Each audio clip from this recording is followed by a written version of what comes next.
എന്റെ എല്ലാ മക്കൾക്കും എല്ലാവർക്കും ഓണം ഫ്രീ ഓഫ് കോസ്റ്റ് പറഞ്ഞതുപോലെ എല്ലാവർക്കും എന്റെ വക ഓരോ ഹാപ്പി ഓണം. അത് മാത്രമല്ല പറയാനുള്ളത്. എനിക്ക് പറയാനുള്ളത് ഇവിടത്തെ രീതിയിലല്ല, എന്റെ രീതിയിൽ. കാരണം എന്ന് വെച്ചാൽ ഈ കുഞ്ഞിലെ മുതലേ ഞങ്ങളൊക്കെ ടിവിയുടെ മൂട്ടിലെ ഓണം ആഘോഷിക്കും. ഞാനായാലും വിഷ്ണുവായാലും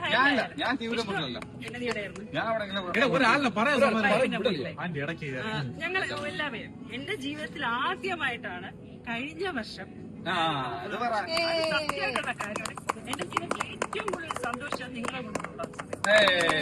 ഒരു മനുഷ്യരെ കറ്റാറില്ല, സ്നേഹിക്കാറില്ല, ജസ്റ്റ് കാണുക, ചിരിച്ചിട്ട് പോവുക. വീണ്ടും ഞാൻ വിചാരിച്ചു നിങ്ങൾ അന്ന് കണ്ട് പോവും, തിരിഞ്ഞു പോവെന്ന് വിചാരിച്ച ആൾക്കാരാണ്. ഒരിക്കലും പോകുന്നില്ലല്ലോ. ഇത്രയും നല്ല ഒരു പിള്ളേരെ എനിക്ക് ശരിക്കും എന്റെ അനിയന്റെ അടുത്താണ് നന്ദി പറയട്ടെ, വിഷ്ണുവിന്റെ അടുത്താ പറയണേ. വിഷ്ണു തന്ന പിള്ളേരാണ് നിങ്ങൾ.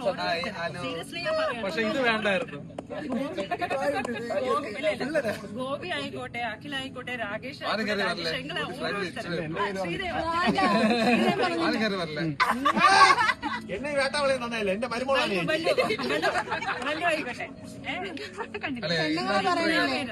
പെണ്ണുങ്ങളെ പറയുന്നത് ഞാൻ അവരെ പറഞ്ഞിട്ടല്ലേ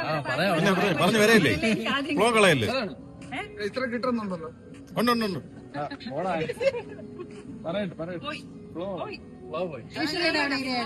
നല്ല വൈബ്. ഇത്രയും നിങ്ങളെ ഞങ്ങൾക്ക് കിട്ടിയത് വളരെയധികം സന്തോഷമാണ്. ദൈവത്തിന്റെ അനുഗ്രഹം കൊണ്ടാണ്. അതുപോലെ തന്നെയാണ് നിങ്ങളുടെ ഓരോരുത്തരും ഭാര്യമാർ. അസൂയയില്ല, കുശുമ്പില്ല. ഞാൻ പറഞ്ഞോട്ടെ, തമ്മിൽ ഞാൻ ഇതൊരിക്കലും കേട്ടില്ല. ഓരോരുത്തരും എന്തെങ്കിലും പ്രശ്നങ്ങളോ ഒന്നുമില്ല. ഒറ്റ വൈബായിട്ട് ഒറ്റ ഇതായിട്ട് നിങ്ങൾ പോവുകയാണ്. സീരിയസ്ലി ഞാൻ ഇവനെ ഒരുപാട് കളിയാക്കാറുണ്ട്. പക്ഷെ എന്തോ എനിക്ക് ഇവന്റെ അടുത്തൊരു ഭയങ്കര ഇഷ്ടമാണ്. അതൊരു സത്യമാണ്. പിന്നെ എനിക്കൊരു ഭയങ്കര വിഷമമുണ്ട് പല കാര്യങ്ങളിൽ വിളിച്ചിട്ട്. ഈവൻ മെനങ്ങാന്ന് വരെ നമ്മുടെ ഇതിലുണ്ടായിരുന്നു, ഗ്രൂപ്പ് കോളിൽ വിളിച്ചിട്ട് നിങ്ങൾ രണ്ടുപേര് ഇവനും ഉണ്ടായിരുന്നു. അപ്പൊ നിനക്കെന്തോ തിരക്കാന്ന് പറഞ്ഞു. രാജേഷിന്റെ ഇവനെ വിളിച്ചപ്പോഴേക്ക് അതുവരെ ഇല്ലാത്ത തിരക്ക് ഭാര്യയ്ക്കും ഭർത്താവിനും. ഞങ്ങൾക്ക് ഇവിടെ അങ്ങ് ശ്രീലങ്ക പോകണം, മനസ്സിലായി. ഞങ്ങള് പോയിട്ട് ഞാൻ ഹരിയും കൂടെ വിഴിഞ്ഞത്ത് പോയി മീന് മേടിച്ച് കണവ മേടിച്ച് എല്ലാം കൊണ്ട് വെച്ചിട്ട് വിളിച്ചപ്പോഴേക്ക് ആർക്കും വരാൻ വയ്യ. എനിക്ക് ഭയങ്കര ദേഷ്യ സങ്കടമായിപ്പോയി.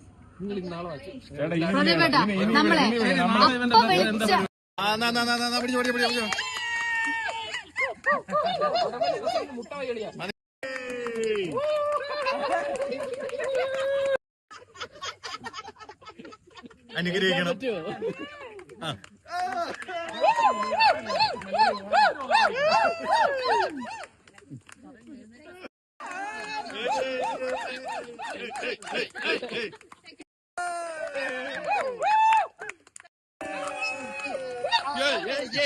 മെസ്സി